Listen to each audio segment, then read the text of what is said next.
Well, today the UK confirmed it sent long-range cruise missiles to Ukraine as it prepares a massive counter-offensive. So is Putin losing the war and his grip on power?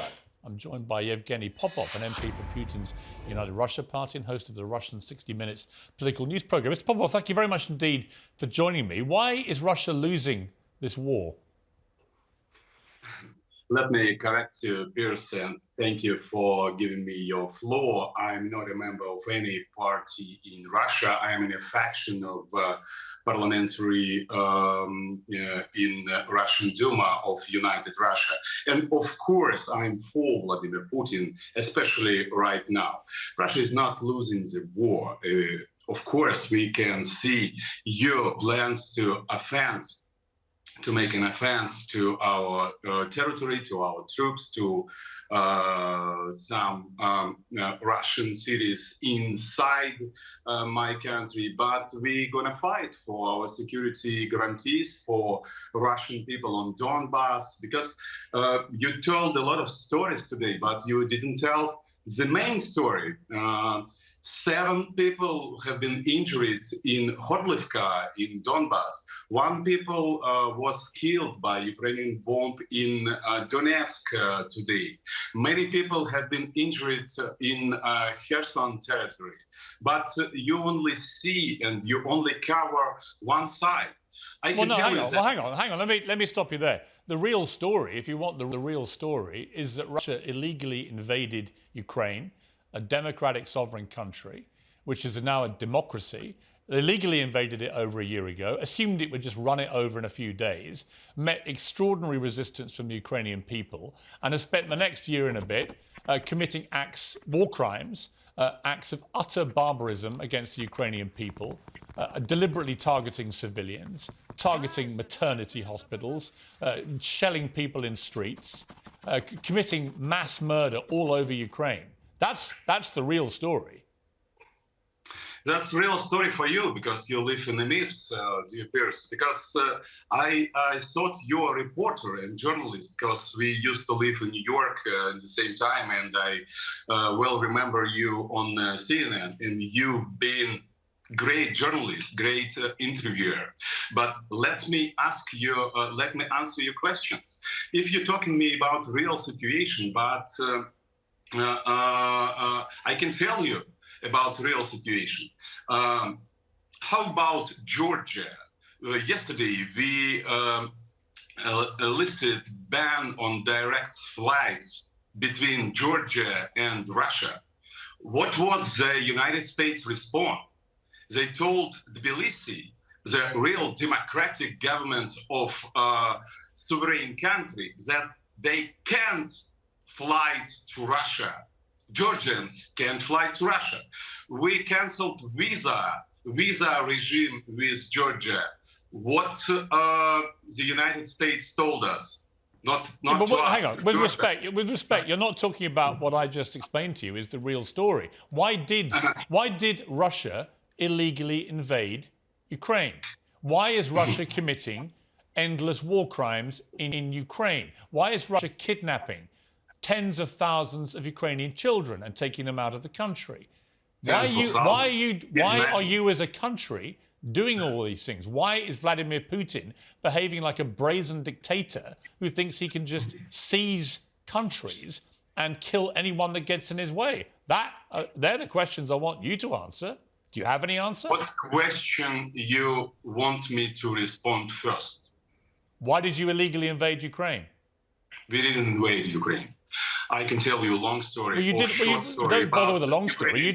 You clearly invaded Ukraine. Crimes of Ukrainian government.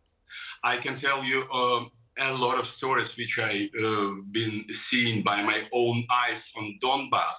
How Ukrainian army still killing many Russians on Donbass territory. The Ukrainian people, led by President Zelensky, are defending themselves against what has resembled, on occasion, genocidal behavior by Russia.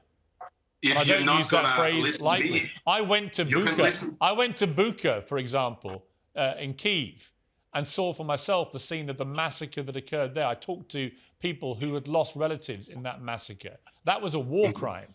And Vladimir Putin and others involved in this are going to be held account to it. But I simply ask you again, why did Russia illegally invade Ukraine? And now that it's been going on for nearly a year and a half, and it was supposed to last 3 days, when are you going to accept this has been a total fiasco, a disaster for Russia? We saw the pathetic scene at the victory parade of one tank, which presumably is all you've got left to show off on your victory parade. When are you going to stop the killing and the murder? You're like Tucker Carlson. This is your mono. It's not a monologue. I'm just telling you some cold, hard facts. This is not a fact. You don't know facts because I have heard your questions. Because this story had began many years before our invasion to Ukraine. Well, when you invaded Crimea, you mean? You should study history. I know when you invaded Crimea, yeah. You illegally invaded Crimea in 2014, and then you illegally invaded Ukraine last year. I've seen it by so my I'm fairly up to speed on the history of what you've been doing. I've been in Donbass, I've been in Crimea. I've seen everything by my own eyes, you know? And I can tell you about every moment of this conflict from 2004, from yeah, but you don't think that Russia invaded Ukraine. Therefore, you're living in a totally deluded world which doesn't exist, because obviously Russia invaded Ukraine.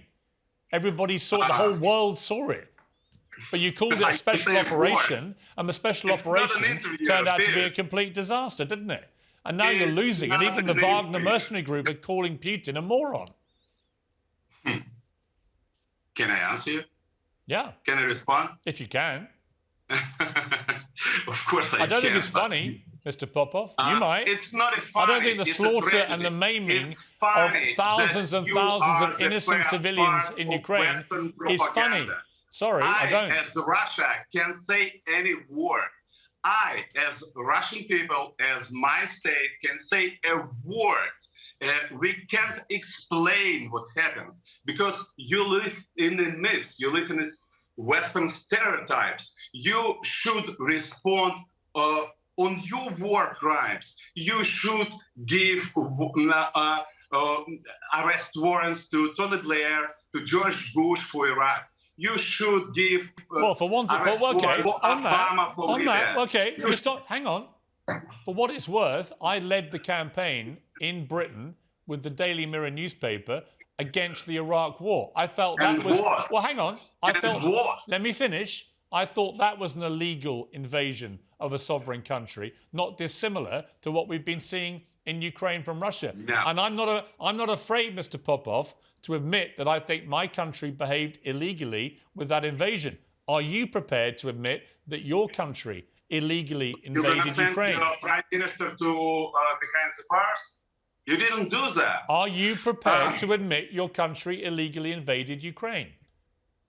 That's completely false, and that's not true. Okay. Mr. Popov, if you can't, honestly, if you're going to deny the obvious, then we're going to have to leave it there. I appreciate you joining me. Thank you very much indeed.